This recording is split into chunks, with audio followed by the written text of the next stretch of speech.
Same এইটা যে হ্যাঁ, এরকম একটু ছিল সাইজ ছোট, হ্যাঁ। একদম সেম, শুধু একটু একটু সাইজ ছোট, সাইজটা মিরর, এটা মিরর, এটা মিরর। এটার মধ্যে আরো কালার আছে, আমরা ডিসপ্লে করতে পারি না, সামনে প্যাকেট করা। আচ্ছা, এটার প্রাইস হলো 324 লিটার, হ্যাঁ 324 লিটার। এটার এমআরপি আছে 49,900 টাকা। 324 লিটার, এমআরপি আছে 49,900 টাকা। এটা আমরা লাস্ট পারবো হলো 37,000 টাকা পারবো। 37,000, 37,000 টাকায় 37,000 টাকায় এত বড় ফ্রি আমাদের থেকে এত সুন্দর। হ্যাঁ। আসেন এটা এখান থেকে দেখেন, তাহলে বেশি ভালো লাগবে। এটা দূর থেকে দেখেন, 37,000 টাকায়।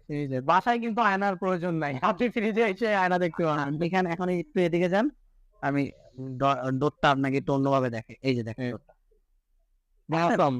মানে এক কথার মধ্যে 30,000 টাকা জাস্ট Looking বাইরে like a অসম্ভব ফ্রি। আসেন এই সাইডে আসেন। আচ্ছা, এখন কথা হলো এটা, হ্যাঁ এটা হলো 271 লিটার। 70-71 এর মধ্যে যাদের বাজেট থাকে, মানে 70-71 লিটারের মধ্যে 200, তাদের ক্ষেত্রে 271 লিটার।